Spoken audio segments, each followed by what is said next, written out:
All right, supposedly I'm on air now. All right. No viewers yet. That's cool. I didn't really shill for this stream much, so that's to be expected. Why don't I do some shilling for it then, in fact? Babadoo bop boop badow. Eventually they shall come. But in the meantime, copy link to tweet. If y'all ain't in my Discord, hop over to that shit.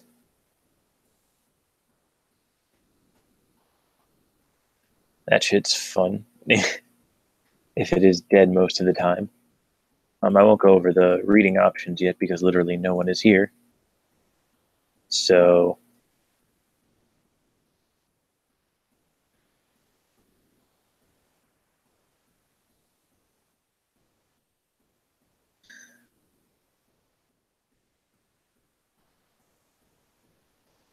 all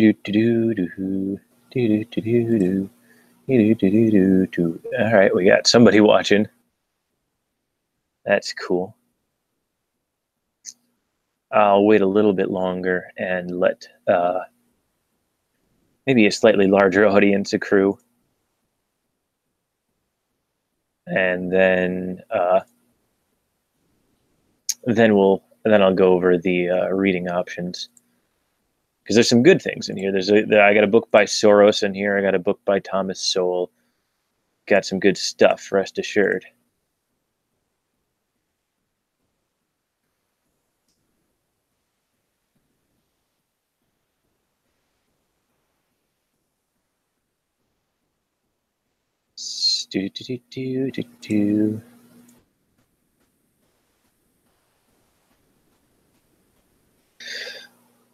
All right, here we go. Picking up a little bit. I will probably go over reading in just a little bit once we get some stuff. But how's everybody doing in chat? The whole two of you. I'm assuming someone in there is Liberosity, I'm presuming, because he liked it on Twitter. So I'm hoping he's here. But this video is going to require chat interaction, I'm afraid to say, only because when I'm giving the book options out, I'm going to need to see some response from chat. Otherwise, I'm going to have no idea what to go on or what people want. So read Siege. No, Elmo, I'm not reading Siege. But I appreciate the meme is appreciated. I'll tell you what I have to go over, because I went to a sale, a series of yard sales with my friends in some fairly affluent areas, and there's usually more cool stuff there than just books, but books are cool in their own right. Normally, he showed me stuff like military paraphernalia that he's and his other friends have brought home before, but in my case, it is just books. And no, I'm not poor. I'm not a poor fag. I go yard sale hopping for the cool shit, and there normally is cool shit. I've seen some of like the weaponry and military paraphernalia that my friend has brought back, but I didn't get lucky this time. I only got books, but the books are good. They're good books. I've only chosen 5, but I got like 25. So this is just a fifth of what I got, but I think it's a good selection. So Elmo, it looks like it's pretty much just you. You're going to be telling me what I'm reading today, as you're the only one willing to interact in chat. So, what the hell? Well, hold on. Before I read, I got to tell you what choices we got. So, I got Chaucer's Canterbury Tales, a little piece of classic lit, which is good. I've only read part of that before, but I can read. If you're familiar with any section of it, I can pick out something in particular. I have a book here by George Soros called Underwriting Democracy, Encouraging Free Enterprise and Democratic Reform Among the Soviets and in Eastern Europe. So we have a Soros book in here. if you're interested in that. There's also Hegel's Philosophy of History, which is, I know I've been getting into Hegel, so I'm interested. Yes, Soros. I've very much been looking forward to what he has to say, although I know some of it from reading secondary sources. And there's also Ethnic America, which is a historical description by Thomas Sowell of various ethnic groups coming to the United States, how they responded to being placed in the United States, and how each ethnic group has grown successful in its own right, or why it hasn't grown successful. So this is Sowell's explanations of that. And the final book I picked up, which I thought would be pretty cool actually, was L. Ron Hubbard's Dianetics. And so this is Hubbard, and L. Ron Hubbard is the de facto founder of Scientology. And I don't know if what he was doing was originally setting out to found Scientology. My grandma read Dianetics, and she said she didn't really come away with it feeling like a religion, but, you know, people say Martin Luther didn't mean to start a religion either, and I kind of call bullshit on that. But, yeah, but I essentially have the Scientology Bible here in front of me, and I got it for like $2, not even, which is infinitely less expensive than the fucking Scientologists actually want you to pay for it. Like, the Scientologists want you to pay upwards of like $30-$35 for it, but I found this bad boy at a sale, and so I got it for dirt cheap. So all right, so those are the options again, just to go through them. Chaucer's Canterbury Tales, George Soros's Underwriting Democracy, encouraging free enterprise and democratic reform among the Soviets and in Eastern Europe, Hegel's Philosophy of History, Ethnic America by Thomas Sowell, and L. Ron Hubbard's Dianetics, aka Scientology Bible. So you get your pick. I will say that Philosophy of History I didn't actually find in the garage sale. I was able to pick that up somewhat cheaply from Barnes and Noble, which is a rare occurrence. I mean, generally because they don't have much of Hegel at all, besides like, we got one vote from, all right, so Elmo's saying America, Sneaky Sable Eyes saying Hegel. All right, we have a tie right now. We need, all right, I see there are 6 other people currently up in watching this, so we need a tiebreaker vote right now because it's stuck between throw them all out and read Big Gay. Throw them all out and read Atlas Shrugged. Nah, I'm good. All right, so now we're at a 3-way tie between Hegel, Sowell, and Soros. What an interesting 3-way tie. Lock those 3 in a room. What would they discuss? Hegel. Okay, we have a second vote for Hegel and Elmo reverting to Siege. All right, so we are going with Hegel at the moment, unless I see more people in chat reply that they want something else. At the moment, it looks like Hegel, so I think we'll go with Hegel. Brief background on this book from some of the secondary sources I've read. This is basically the Bible of using dialectics to interpret history. And it's very much borrowed from by a lot of Marxists. Of course, they have historical materialism, whereas Hegel was an idealist. So the metaphysic is different here, but the conclusions are somewhat similar. What Hegel would call German idealism is gay. Yes, it is.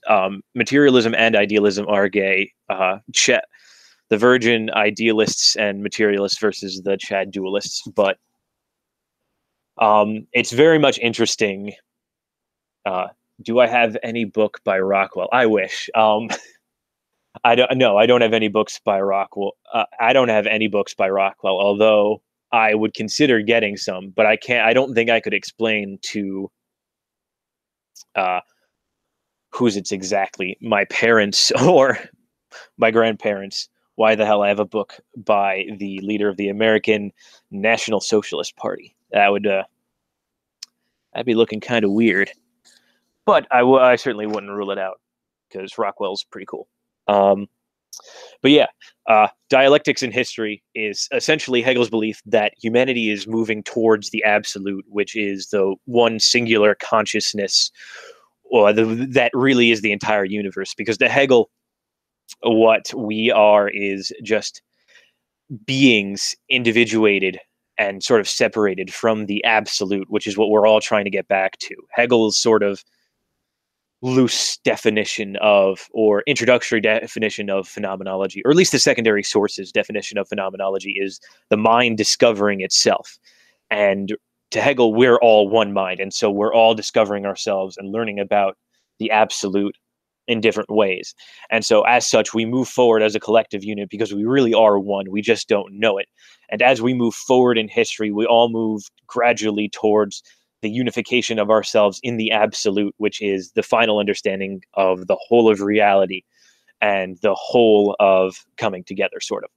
And in terms of what that means for politics and the fate of humanity, is coming together in what Hegel called the organic community or the organic society. I forget the exact terminology, but essentially it was one in which the will of the people and the will of the leaders were one, and they were in accordance with natural law. And so what you have there is something that you don't really have any conflict of interest between the people, the leaders, and nature. It's all one perfect synthetic being and represents our coming closer to unity with the one. Your parents have the big gay. Yes, they do. They're not based radicals. They're not based Hegelians or based tradcons even. They're pretty normicon. But yeah, that's a really brief introduction into whatchamacallit, Hegel's view of history, his view, the role dialectics plays in history, and idealism and such. So I'm going to pick a section out of this, particularly the section that interests me. Well, I shouldn't say interests me the most, because what I'm most interested in is actually, in particular, Hegel's view of Christendom and Protestantism. But I'm going to start with Rome because I'm a major Romaboo. I took Latin in high school, and I love that shit. And I've seen Hegel have some interesting opinions about Rome and the quote-unquote Roman spirit. I think he lends too much credence to the fact that, Roman soldiers were largely taught Stoicism. A lot of major Roman military figures were Stoics. And so he sort of tends to blanket identify that stoicism of Roman leaders and of some notable Roman soldiers and historical figures onto the whole of Rome, when in reality, I don't think that's very accurate. You can very much say that Rome was a much more Epicurean society at large than a Stoic society. So that's just some interesting interpretations he has. Yeah, Evola's another beast entirely. I actually started getting interested in Hegel because I wanted to understand his influence on fascism better, but I ended up learning more about where communists derive their philosophy from, and it only made me hate communism a little bit more because I view communism and Marxism and Marx's interpretations of Hegel and dialectics and materialism and all this sort of stuff, and I view it as a massive bastardization of what Hegel actually did. Now that I have just, still a growing understanding of Hegel, but it just seems that Marxists at every point are trying to undermine what Hegel was actually trying to do. And so, no, I'm not, Elmo, I'm not becoming a Marxist. You don't have to worry about that. Ooh, excuse me for just a second. Phone's ringing.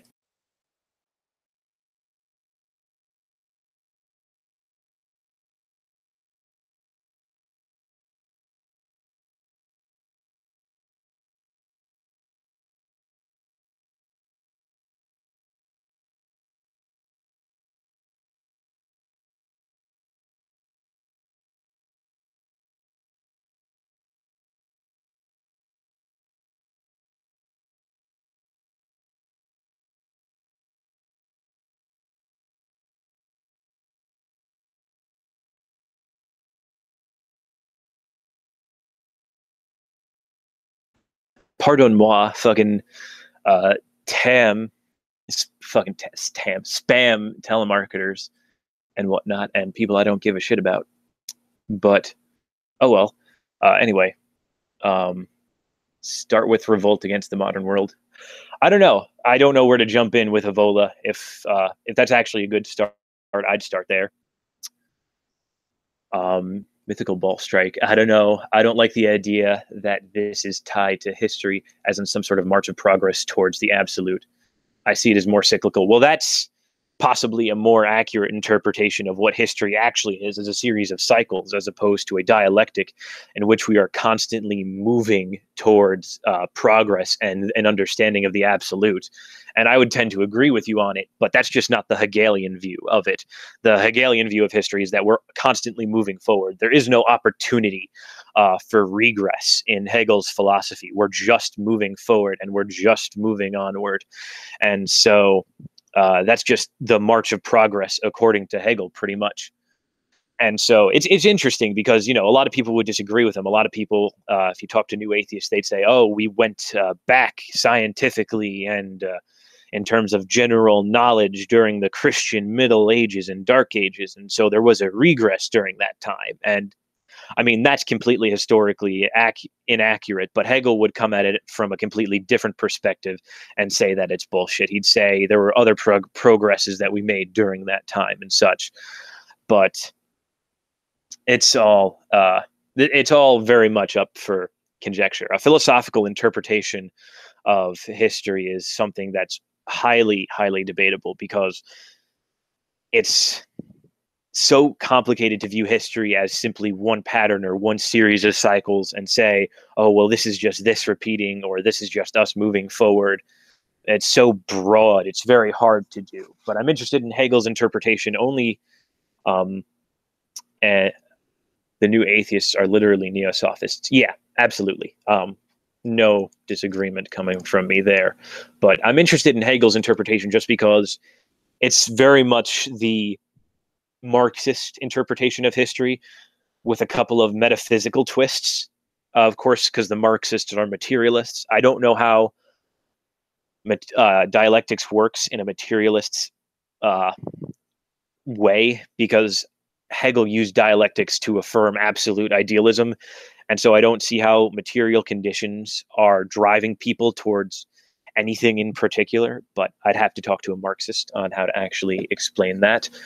But yeah, so allow me to flip to the page. I won't bore you with introductions and stuff. I'll just get right into Hegel's interpretation of the Roman world, and I'll stop for commentary, and I'm reading the chat. So by all means, add your own commentary. So this is part 3, by the way, in philosophy of history. There are. Part 3 is the Roman world. Part 4 is the German world. And within the German world, Hegel is including the Catholic Holy Roman Empire, the Protestant Reformation. There's a lot in the German period that happens that eventually leads up to Hegel writing about his own experiences in Prussia, because that's obviously when he was living, and so he couldn't write into the future. So that's really where philosophy of history stops. And there's some conjecture about whether or not he thought that that truly was the perfect end for history, his own Prussian kingdom, or whether or not he was sort of just BSing to please his Prussian overlords at the time. But to the Roman world for now. All right, so we start with Napoleon. Napoleon, in a conversation which he once had with Goethe on the nature of tragedy, expressed the opinion that its modern phase differed from the ancient, through our no longer recognizing a destiny to which men are absolutely subject, and that policy occupies the place of the ancient fate. La politique est la fatalité. This, therefore, he thought, must be used as the modern form of destiny in tragedy, the irresistible power of circumstances to which individuality must bend. Such a power is the Roman world, chosen for the very purpose of casting the moral units into bonds, as also of collecting all deities and all spirits into the pantheon of universal dominion, in order to make out of them an abstract universality of power. The distinction between the Roman and the Persian principle is exactly this, that the former stifles all vitality, while the latter of its existence in the fullest measure. Through its being the aim of the state, that the social units in their moral life should be sacrificed to it, the world is sunk in melancholy. Its heart is broken, and it is all over with the natural side of the spirit, which has sunk into a feeling of unhappiness. Yet only from this feeling could arise the supersensuous, the free spirit of Christianity. And so, just for a little bit of context, Hegel does talk about a few other places prior to Rome. He talks, you might have heard Richard Spencer say once that Hegel refers to us as the children of the sun. And the reason that is because Hegel says the dialectic follows the sun. He starts with China, and from China he moves to India, then Persia, then he goes to Greece, and now he's on to Rome. And eventually he'll get to Germany. And when he refers to the German world, he's not solely referring to Germany itself, but sort of the Germanic world might be a better interpretation, as he also refers to England and France, and he also speaks of the New World. And that's what he means by it follows the sun, because it's going from China all the way to the New World, following the path of the sun, sort of. But and to interpret a little bit that first paragraph of the Roman section in which he's talking about, Hegel is talking about, in distinction to the Persians, he's talking about the Persians really had no concept of freedom. There was really only the Persian king who stifled all freedom and only allowed himself to be the absolute ruler. He was sort of the absolute of the Persian Empire, and people were simply subject to him, and they only knew themselves in relation to him and his absolute power. Whereas Rome, that wasn't quite the case, where even though you had the emperor, you had multiple forms of expression. You were able to express yourself through art, through speech. Obviously, there were many great orators in Rome, my favorite personally being Cicero. But there were many others. There were many great poets that were great military leaders. There were many different, you could say, loci of power. And as such, that allowed people to learn about themselves in reference to many other things. And as such, they could experience the dialectic of their own being in many different ways. Whereas in Persia, you would only have the experience of yourself in relation to the emperor. Here you have yourself relating your own experience to that of many others around you. So there's the opportunity for yourself as the thesis and these varying other loci as the antithesis to form a greater synthesis, which would inevitably lead into greater self-awareness. And of course, in Christianity, Hegel also agrees that there was a further freeing of the spirit in that, well, he doesn't mention Christianity yet. I don't want to get ahead of Hegel, and I don't want to extrapolate into Hegel what I've only read from secondary sources. So I'll continue with Hegel. In the Greek principle, we have seen spiritual existence in its exhilaration, its cheerfulness and enjoyment. Spirit had not yet drawn back into abstraction. It was still involved with the natural element, the idiosyncrasy of individuals on which account the virtues of individuals themselves became moral works of art. Abstract universal personality had not yet appeared. For spirit must first develop itself to that form of abstract universality which exercised the severe discipline over humanity now under consideration. Here in Rome, then, we find that free universality, that abstract freedom, capital F, which on the one hand sets an abstract state, a political constitution and power, over concrete individuality. On the other side creates a personality in opposition to that universality, the inherent freedom of the abstract ego, capital E, which must be distinguished from individual idiosyncrasy. For personality constitutes the fundamental condition of legal right.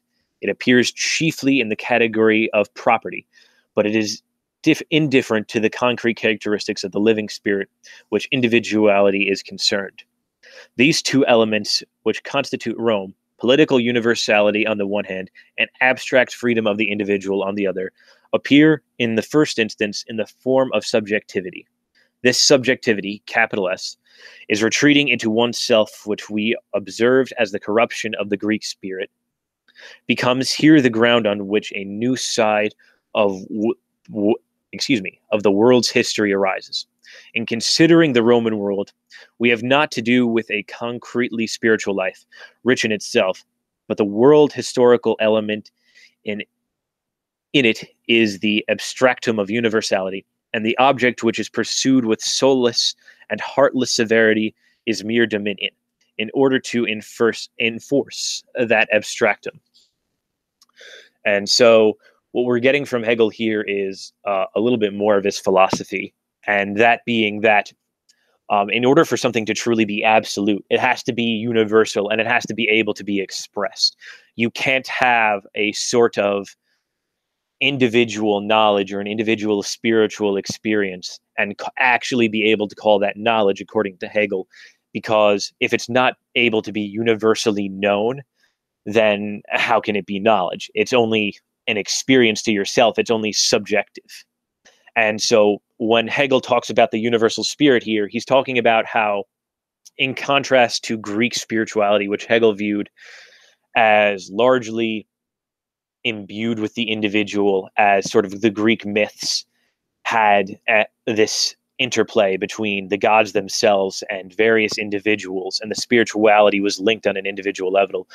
Roman spirituality, while still borrowing from Greek in nature and what Hegel calls that playfulness, isn't exactly the same in its nature. Rather, what you have is something where all the gods, as he says in the first paragraph, are rounded up into the pantheon, into a single universal power that Rome tries to portray in itself and in its state, essentially. The state is this constitution of sort of the universal power, whereas Rome itself is learning more of this individual freedom, as you could see in some of its history. If you know anything about Roman history, you have the 12 tables, which were the first set of laws written for the public to view so that each citizen could be aware of the empire's laws and what it had written down. And then, of course, there was the concept of innocent before guilt, proving guilt and presumed innocence, which was a major development in legal theory for the Roman Empire, something previously really unseen. And so there's this concept of the individual not before seen in Greek life, where the life of the polis or the city-state and the citizen were not really seen as separate, and they were seen as one and the same, but what it really was the subjugation of the individual to the polis. And really, while there's an individual spirituality, there's really no recognition of individual rights. There's still only the polis, which takes the place of the Persian emperor and such. And so you see a slight development from the Persians to the Greeks, in that now you have the absolute going from an emperor, a single person, to the concept of the polis and the city-state, and more, possibly more broadly, the people itself. And then in Rome, you get that taken a step further, with now the people have a sense of individual rights, while the state itself is still sort of the absolute. But the state is made up of the individuals, and the state must respect the individuals. And so this is another significant leap forward in the dialectic for Hegel. It's another great step forward. Also, real quick, if I'm bugging out right now in terms of audio, shoot me a quick 1 in the chat, just so I know, because sometimes as I'm speaking and I'm looking at it on Google Hangout, it's not always registering. So shoot me a quick 1. I'll wait a little bit because I know the delay is kind of strong. Crap, I hope my internet isn't that crappy. Crap, am I really bugging out? Hi, Volt. That's a bummer. 0. That's real helpful. But yeah, all right, I'll 88. I'll try to keep that in mind. And if I see myself sort of shorting out, I'll stop myself and continue from where I think I left off. I think it just happened again, but I'm not sure. But anyway, Yeah, you guys in chat keep me honest too, because I'm keeping an eye on you. Obviously, there's some delay from when you're typing in stuff and when you hear me repeat what you're typing in chat, but keep me honest. So anyway, yeah, um, Rome has a sense of the individual as separate from as something separate from a reference to the absolute, while still having an absolute in the form of a republican state, and the state being more universal now as it's trying to unify spirituality into one force. And that's the major uh, configuration of Rome as a political entity and sort of as a spiritual entity in reference to Hegel's dialectic. So, uh, oop, I think, I think, okay, I think I just shorted out there a little bit again, but I didn't start reading yet. So, all right. So I'll continue on with the next paragraph and keep a close eye on whether or not I'm sort of wigging out. But anyway, in Greece, democracy was the fundamental condition of political life, as in the East, despotism, which is what he broadly referred to as China, India, and Persia, the East, and they all had their own form of despot. Here we have aristocracy of a rigid order in a state of opposition to the people. In Greece, also, the democracy was rent asunder, but only in the way of factions. In Rome, it is principles that keep the entire community in a divided state. They occupy a hostile position toward and struggle with each other. First, the aristocracy with the kings, and then the plebs with the aristocracy, till democracy gets the upper hand. Then first arise factions in which originated the latter aristocracy of commanding individuals, which subjugated the world. It is this dualism that, properly speaking, marks Rome's inmost being.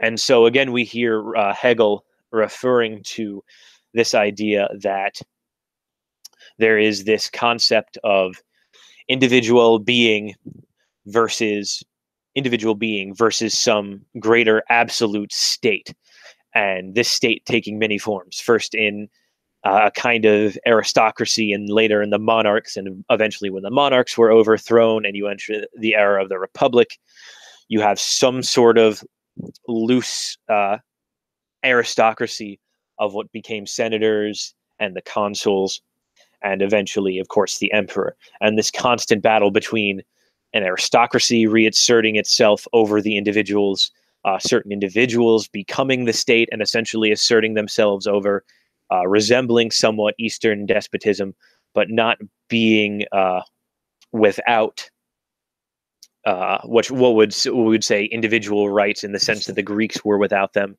and say, oh, it's perfectly fine on you guys' side. All right. I'll just keep it in mind because I want to try to make sure nobody's losing me too much. But anyway, so yeah, the dualism of Rome, that being the inner struggle of the individuals of the Roman Republic, Roman Empire, who feel a greater sense of liberation and a greater sense of self because they are actualized in the form of the rights they have. I think it's just you, Volt. I think you might be the only one bugging out, but I'll keep it in mind. So as the people's rights versus the power of certain individuals or certain groups of individuals over them. And in some sense, you can almost relate it to, at least at this point in history, a sort of Rothbardian conception of the state being absolute, unabetted power and this sort of evil monstrosity versus the freedom of the people itself. And at least that's how Hegel sort of comes up with his conception of, or his view of, the spiritual and political nature of Rome, as opposed to the previous empires that had ruled before it. So, continuing on, I'll try to stop a little way here, halfway through the paragraph. Erudition has regarded the Roman history from various points of view and has adopted very different and opposing opinions. This is especially the case with the more ancient part of the history, which has been taken up by three different classes of literati. historians, philologists, and jurists. The historians told the grand features and show respect for the history as such, so that we may, after all, see our way best under their guidance, since they allow the validity of the records in the case of leading events. It is otherwise with the philologists, by whom generally received traditions are less regarded, and who devoted more attention to small details which can be combined in various ways. These combinations gain a footing first as a historical hypothesis, but soon after as established facts. To the same degree as the philologists in their department have the jurists in that of Roman law instituted the minutest examination and involved their inferences with hypothesis. The result is that the most ancient part of Roman history has been declared to be nothing but fable, so that this departure of inquiry is brought entirely within the province of learned criticism, which always finds the most to do where the least is to be got for the labor. While on the one side the poetry and myths of the Greeks are said to contain profound historical truths that are thus transmuted into history, the Romans, on the contrary, have myths and poetical views affiliated upon them, and epopes are affirmed to be at the basis of what has been hitherto taken for prosaic and historical. So, what I can take from that paragraph is, because I didn't stop halfway through simply because by the time I was stopping, there was more to get through. But what I can take from that paragraph is that there is some disconnect between the various views of Rome as recorded by various sects from the Roman Republic and from the Roman Empire at the time. And then there are, of course, also varying views of it during Hegel's time, according to various interpretations by the three different sects: the historians, philologists, and jurists. And I am not entirely familiar with what even a philologist is. And so here we go. Good old Google coming to the rescue. The branch of knowledge that here we go, philology. The branch of knowledge that deals with the structure, historical development, and relationships of language or languages. Oh, that's interesting.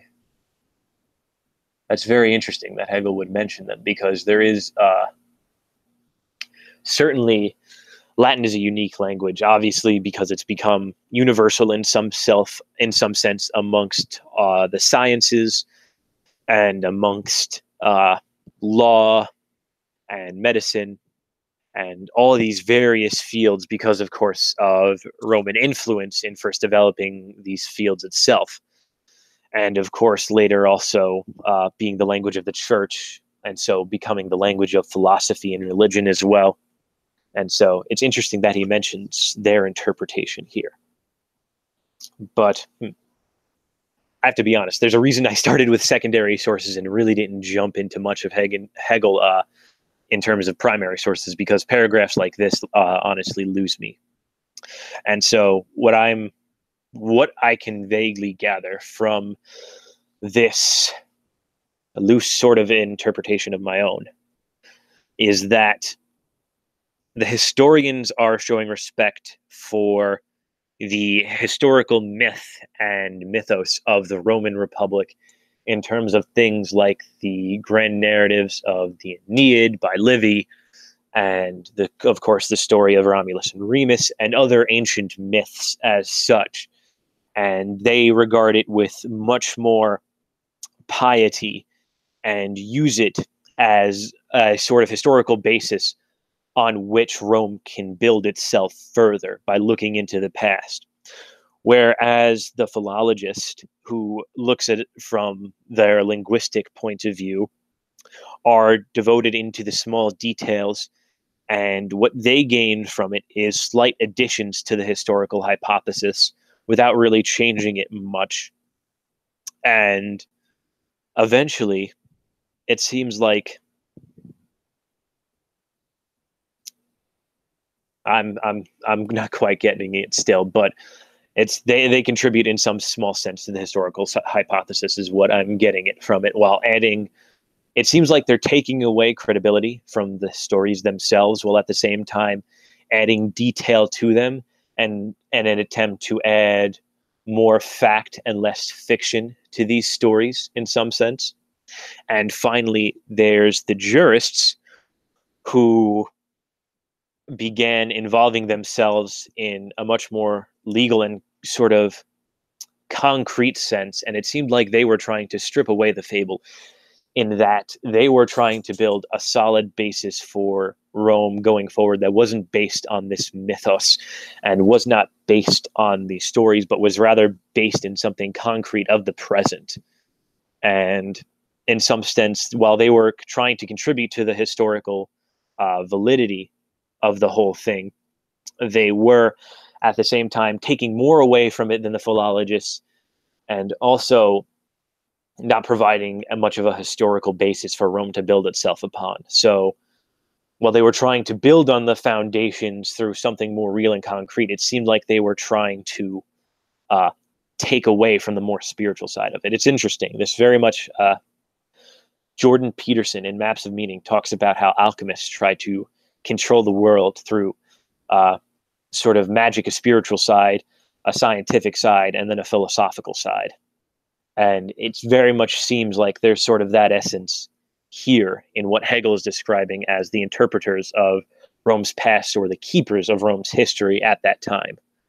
And so a very interesting interpretation of that. And so apparently we're about to get into the juicy stuff. So to continue with what Hegel says.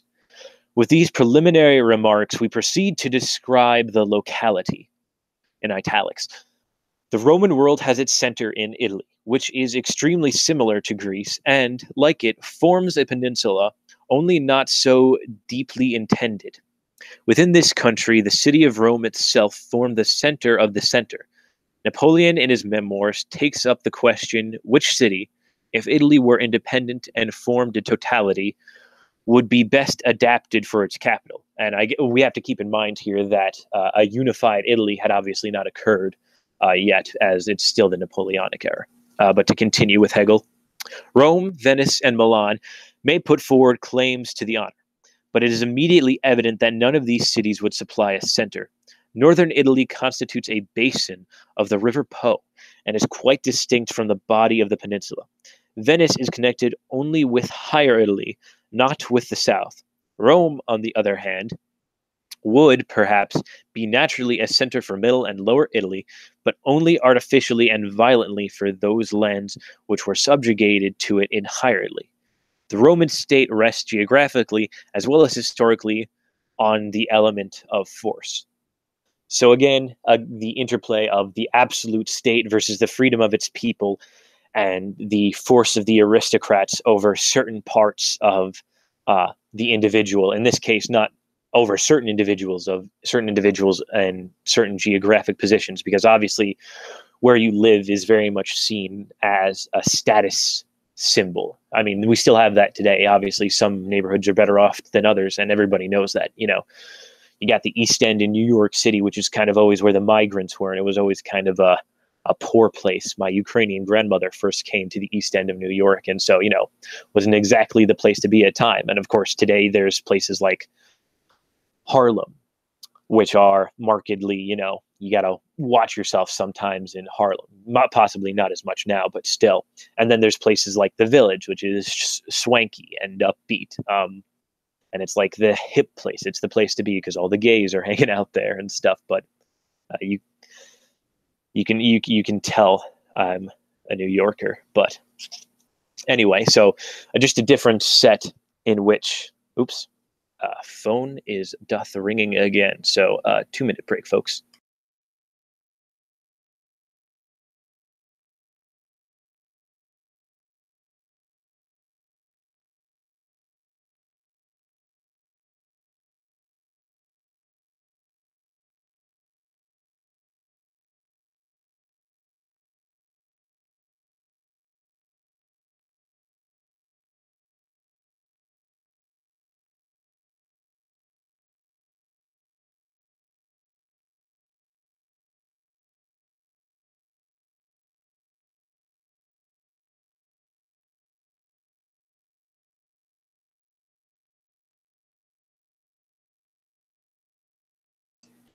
All right. Brief call from Mama. But BRB, checking out the vibrant gay scene of New York. You don't have to do much research on that. The vibrant gay scene makes itself present. Just Google the Village and you'll see. That's where like guys like the fucking, I think it was the Village Men was the band who sang, or the Villagers, and it was a group of gay dudes, and they were the ones who sang YMCA. And Villagers. Maybe I'm no, okay, yeah, it was YMCA. All right, I'm not crazy, but yeah. So Hegel's using geography here to sort of play into the different seats of power in Italy and the different ways in which the absolute and the individual sort of play into each other. In this sense, it's a matter of where geographically the seat of the absolute rests versus the seat of. I keep saying the absolute. I should specify the seat of absolute power, not just the absolute, because the absolute is something greater than what he's simply describing here. But to continue then. The locality of Italy, then, presents no natural unity, as the valley of the Nile, as the valley of the Nile. The unity was similar to that which Macedonia, by its sovereignty, gave to Greece, though Italy wanted that permeation by one spirit which Greece possessed through equality of culture, for it was inhabited by various races. Niebuhr has prefaced his Roman history by a profoundly erudite treatise on the peoples of Italy, but from which no. I'll just start back up a little bit because it sounded like I think I blanked out a bit. Niebuhr has prefaced his Roman history by a profoundly erudite treatise on the peoples of Italy, but from which no connection between them and the Roman history is visible. In fact, Niebuhr's history can only be regarded as a criticism of Roman history, for it consists of a series of treatises which by no means possess the unity of history. And so what Hegel is referring to here is that while there was a unity of sort of culture in Greece, in its religion and in its sort of polis life, in city life, in the life of the democracies, there was no such unity in Italy except artificially by force, which he mentions earlier. And as such, it's lacking something that Greece fundamentally had, as it wasn't really fully borne out. It wasn't essentially naturally unified, as was Greece through its culture. Because obviously you have, and this is somewhat a naive interpretation of Greek history, I think, as well, where to say it was unified in culture largely. Obviously, there are many similarities. You have the League of Athens, of course, with unified much of Greece for a large time. And there really wasn't too much of a major difference between the cultures of any particular Greek city-states, such as Corinth and Thebes and Athens, and of course Sparta being like the major exception because they were a highly militarized city-state. But while the Greeks had this unity despite geographical separation, even with a much lesser degree of geographical separation, the Italians seem not to have the same cultural unification. And Hegel seems to attribute that not only to geography partly, but even in part to the fact that there are different races inhabiting Italy. And of course, you have the Itals, you have the Etruscans, who are northerns, the Itals, who are sort of central and central southern. And there was another group who inhabited largely the lower boot, like the boot tip, the heel of the boot in Sicily.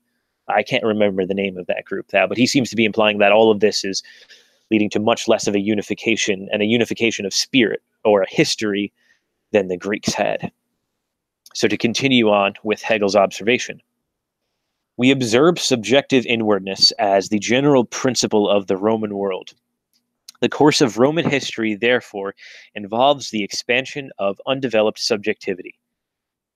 inward conviction of existence to the visibility of the real world.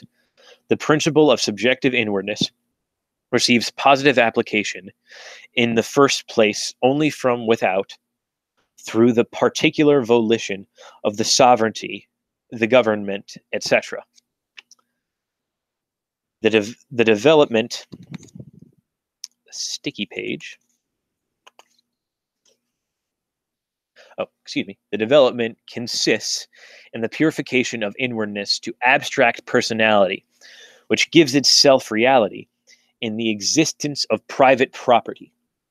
The mutually repellent social units can then be held together only by despotic power. The general course of the Roman world may be defined as this: the transition from the inner sanctum of subjectivity to its direct opposite. And this is actually a decent place to stop in terms of the paragraph, and very correct according to Voltaire. And it's interesting that he gets to this. I'm just going to read chat for a little bit. Southern Italy is much poorer, very low trust. Hegel is correct about this assessment. Yeah, I suppose it's sort of a tradition that's carried on to this day, because obviously Northern and Southern Italians don't much get along themselves. And so it's an... I might have been underplaying a little bit the geographic disunification of Italy, though, because when you think about it, Italy was a place of many competing city-states, which didn't have really a unified Italian language up until pretty much Italian unification. And that's only about 200 or so years ago, almost exactly 200 or so years ago. And so there was probably just as much geographical disunity as Greece.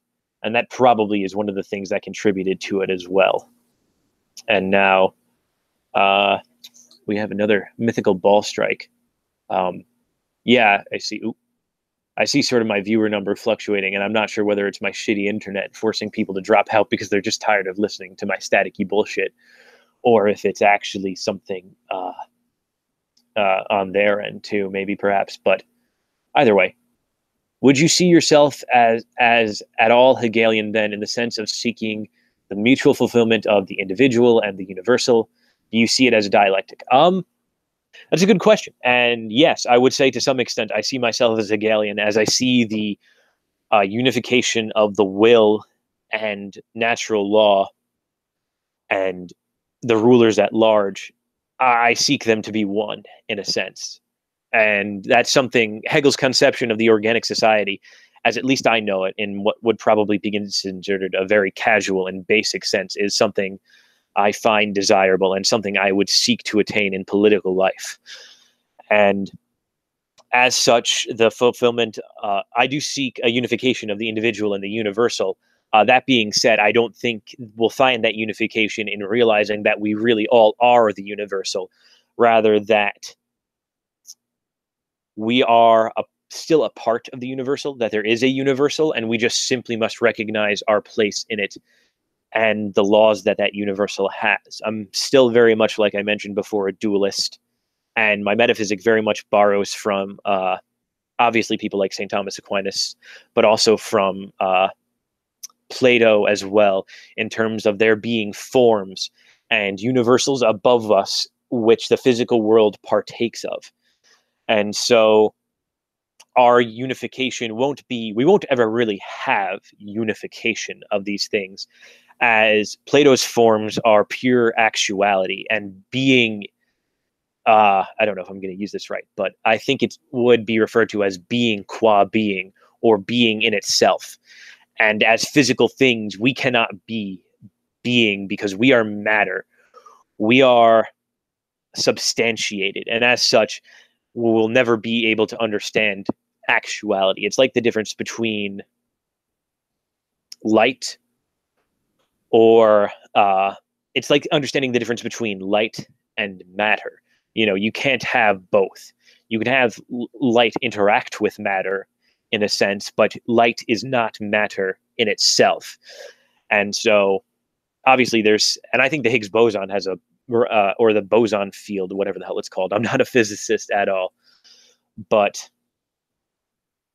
I certainly think that has a role and play to it too, and I think that could be worked into the analogy of the spiritual forms working with the uh, physical real.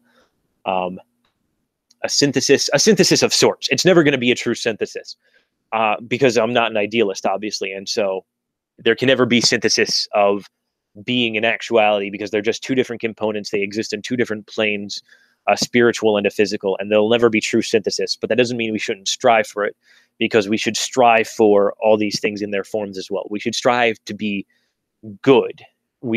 Because being good is just actuality in itself, and so I think that's something we should strive for. Uh, very vague and esoteric, very vague and esoteric, very unique way to see things in the world. I suppose I'm trying to.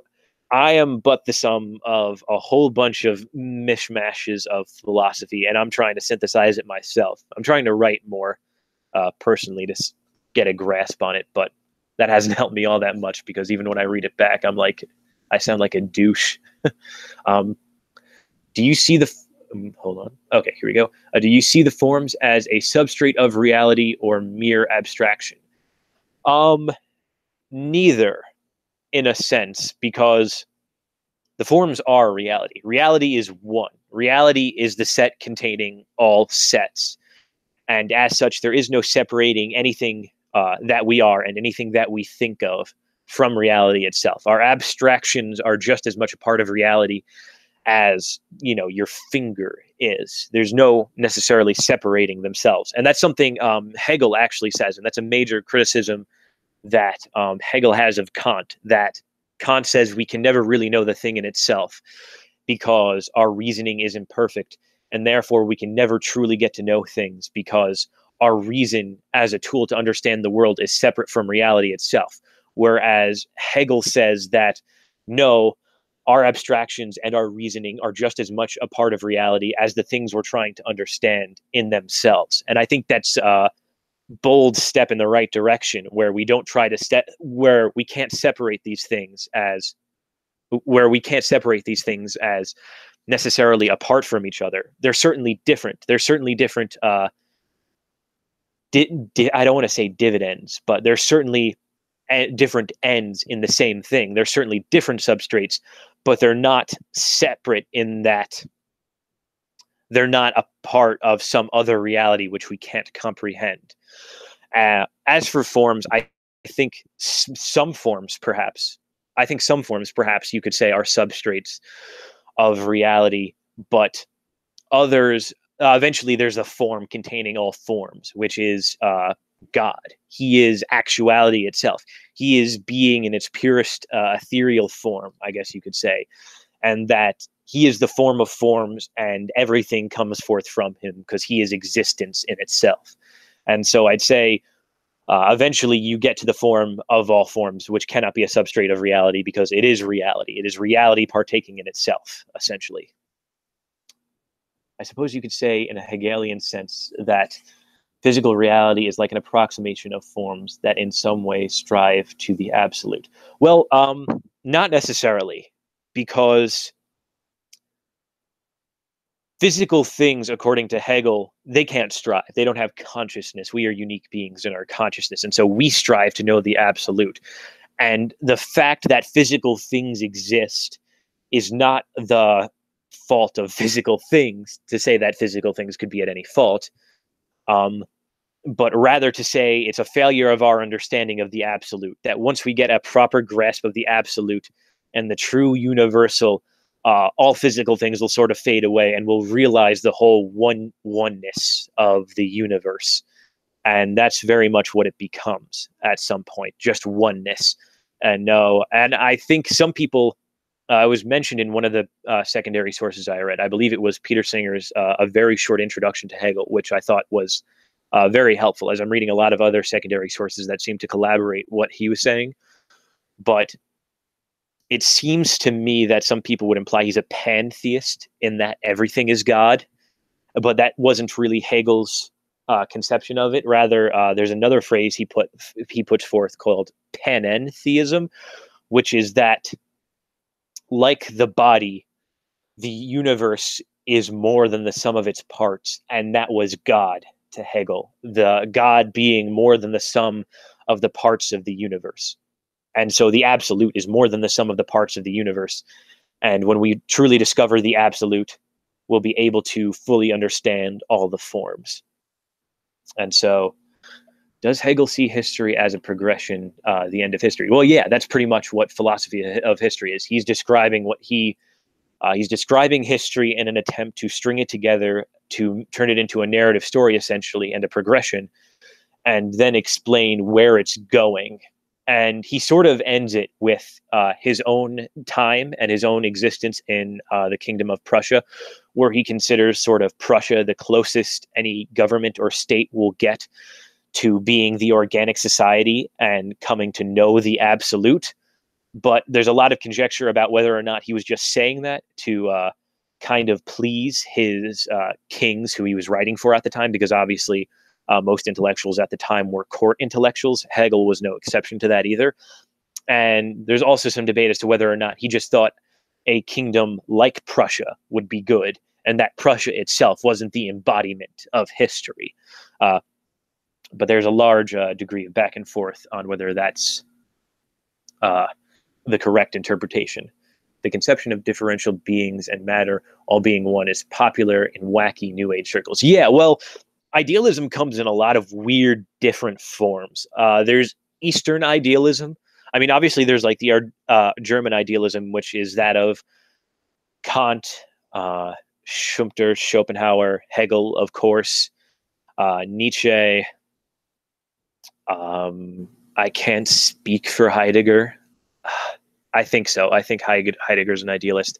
But of course, then if you get into Buddhism and Hinduism, you come to the same sort of idealism where our physical bodies are an illusion and we just have to transcend them to become part of the one. I mean, a big advocate of this, if you're looking for a popular YouTube name, would be a guy like Mouthy Buddha, and a guy I've interacted with on Twitter, Ghost of Watts. And I don't know much of Watts, but I know he was a big advocate of Eastern philosophy. And so his conception of the universe and sensory phenomena, aka sort of his own phenomenology, is very similar to that of German idealism. Not exactly the same. There's some differences in how they come about arriving at the one, and what truly is the one, and what are we transcending towards, and things like that.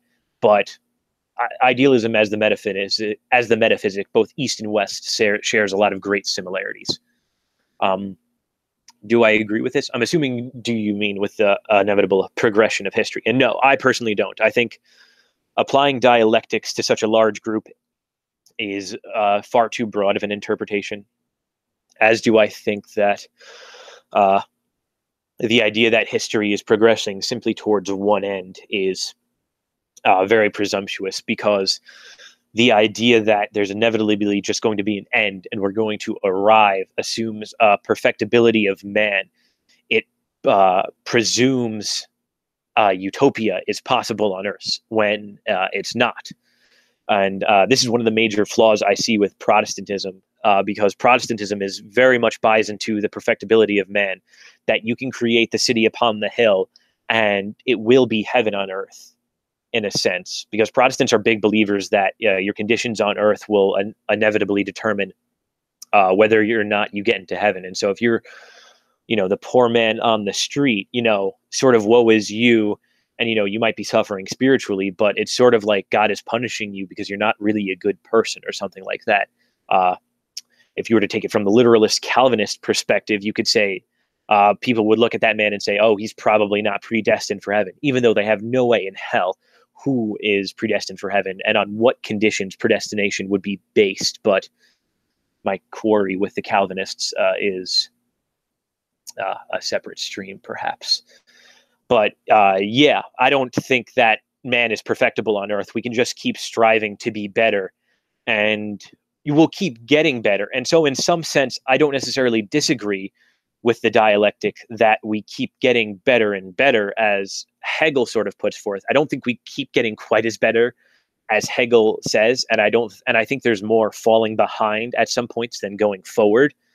which I think Hegel sort of denies outright, where he doesn't really see that there's a chance to fall back. He just sees everything as a progression, and he kind of spins it in a Leibniz type best of all worlds scenario where we're always going forward. But I don't agree with that. I think we've certainly fallen back, and I think we're in a period currently of falling back, especially spiritually.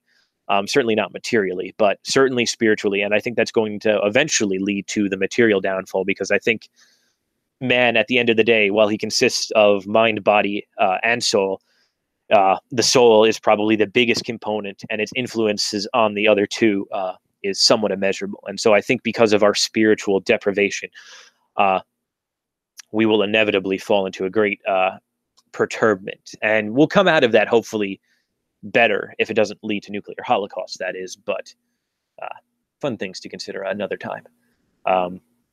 What do you think of the Cathar Christians who see this strict dualism of the material world and man? I'm unfamiliar with the Cathar Christians, but I don't see anything wrong with dualism. I think dualism is fine. I mean, I'm a dualist, like I said. I don't know what you mean by strict dualism necessarily, like whether they're completely incompatible and completely separate and there's no interaction between the two, or that there's no real way to know the two. So I'd need to do more research into it personally. But me personally, I don't know what the Spenglerian cycles of history are. I think it wouldn't be wrong to say history is somewhat more cyclical than it is dialectic, but I'm not familiar with Spenglerian cycles of history in particular.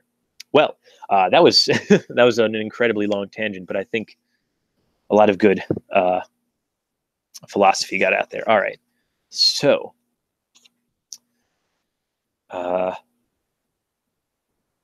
let me just try to resume the place I had. All right, so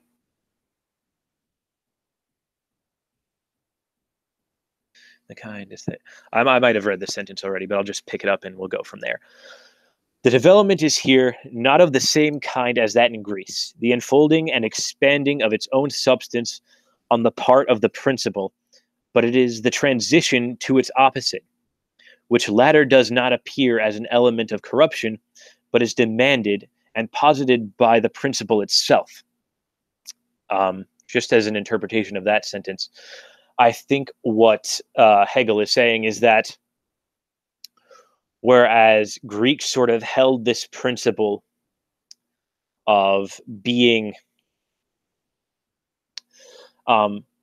sort of non-totalitarian and trying to involve the whole public, and that the totalitarian nature of that eventually sort of evolved in Greece was a corruption of it. Here, the totalitarian absolutism of ancient Rome was sort of demanded of the people and necessary for a larger unification to move forward in history. And while it did sort of clash with the individuality of the Roman citizens themselves, it's what they in some sense demanded as they sort of wanted to move forward. Sort of a sacrifice of freedoms per se for the glory of the empire, whereas the Greeks would have conceived of no such thing. They wouldn't have viewed, you wouldn't really be sacrificing to the city-state, because the will of the city-state and the people are one. And so they didn't have a concept of giving up rights to the state per se, even though that's actually what was happening. But to continue, as to the particular sections of Roman history, the common division is that into the monarchy, the republic, and the empire, as if these forms different principles made their appearance. But the same principle, that of the Roman spirit, underlies their development. In our division, we must rather keep in view the course of history generally.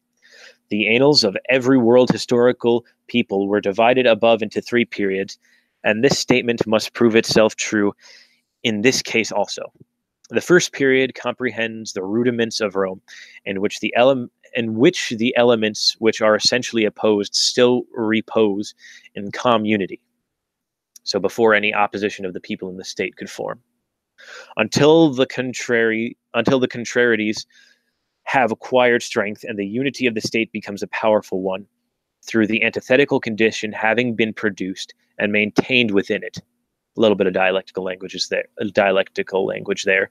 In this vigorous condition, the state directs its force outward, that is in the second period, and makes its debut on the theater of general history. This is the noblest period of Rome, the Punic Wars, and the contact with the antecedent world historical people, referring to sort of the Phoenicians being an Asian people, so to speak, and that they are still under a sort of despotism. And this is sort of the defeat of the old and the dialectical, moving forward from the despotism to the new power of the people, which is slowly becoming absolute in the state. But the antagonism of the people against the state hasn't really emerged yet, because they're still sort of willing to make the sacrifice to defeat their rivals and sort of become the powerful entity that they eventually will be. A wider stage is open toward the east. The history at the epoch of the history at the epoch of this contact has been treated by the whole noble Polybius. The Roman Empire now acquired that world-conquering extension which paved the way for its fall. Internal distraction supervened while the antithesis was developing itself to self-contradiction and utter incompatibility. It closes with despotism, which marks the third period. The Roman power appears here in its pomp and splendor, but it is at the same time profoundly ruptured within itself, and the Christian religion, which begins in the imperial dominion, receives great extension. The third period comprises the contact of Rome with the North and the German peoples, whose turn is now come to play their part in history. And so we see Hegel here describing what is still in the third period, the antithesis of what has become despotism now in the form of the emperor, and the individual freedoms of the people sort of clashing directly now, whereas they didn't necessarily clash under the Republic while fighting the Punic Wars and while going about their lives. The people still very much felt in control, and there was a great deal of freedom involved in well, not necessarily freedom, but there wasn't an open antithesis to the Roman state as an absolute, because the people still saw themselves as a part of it, even with what liberties they did or did not have. And then from there, that was sort of corrupted, and the people view themselves as separate from the emperor, and the internal dialectic of Rome comes to pass as the external dialectic was with Rome and Carthage, and Rome sort of slaying the East and moving the dialectical process of history forward, whereas now Rome within itself is moving its own history forward. And so that finishes up the neat little section on the opener to Hegel's History of Rome. We've been going for about an hour and 15 minutes or so now. And I mean, I've got for at least 10 or so of those minutes, maybe 7 or so, I was going on about personal philosophy and my own opinions on it, and not really discussing Hegel much. So you can all talk in the chat about whether or not you want me to continue, or whether we should leave it here and possibly come back to this, because I'm happy to continue reading it from here and discuss more of Hegel, of course. But if y'all are getting bored, or if y'all want me to just talk about something else, I'm more than happy to comply with that as well. But we get into the first period of the Roman people from there. And so we get into the first section. All right, I'm getting Voltaire saying, leave it here. Mythical ball strike. Is that your opinion as well? Because you've been the other major interactor in which I've been talking to this whole time. So your opinion is just as valid here. But yeah, I can leave it here for now. And like I mentioned, I got a whole bunch of books. And so if you ever wanted me to read anything else, I could pull up PDFs. I'm not unwilling to. I just don't like PDFs because I like physical copies of books in my hand, really. and so I'm not opposed to them, but I'm not getting a reaction from Mythical Ball Strike here. So I suppose I'll just leave it here for now. Um, I'll end it here. I've very much enjoyed. You can perhaps finish your thoughts on it and talk about some other book you really like. I mean, I like a lot of books. I'm still reading a lot of secondary sources on Hegel. I have another secondary source here, which I've rented from my university's library, which is GWF Hegel by Clark Butler, which parables, which follows sort of Hegel's historical analysis. And while he's sort of shadowing the historical analysis, he's interjecting with how the various different elements of Hegel's philosophy play into each historical analysis, and using historical analysis to build on the other parts of the philosophy. So there's an interplay between the two. But I'd be happy to read anything else. I'm happy to just read and talk. I like talking to you guys, and I like talking in general, but that's just because I'm a raging egotist. But yeah, Mythical Ball Strike, I don't know if you know, but you can hop on down into my Discord if you so choose. And feel free to interact with me in my Discord. I sort of hop in and out there, but I'm mostly there and on Twitter. But yeah, I think that's like where Voltaire said, I'm going to leave it for now. Perhaps I'll come back to this book. Perhaps the next time I'm discussing something on Twitter, like a reading, perhaps I'll put it to a different vote, and we'll vote on a different book. But for now, thanks you guys for joining, those of you who remained all the way through and those who were just here for part of it. And yeah, I'll catch you all next time.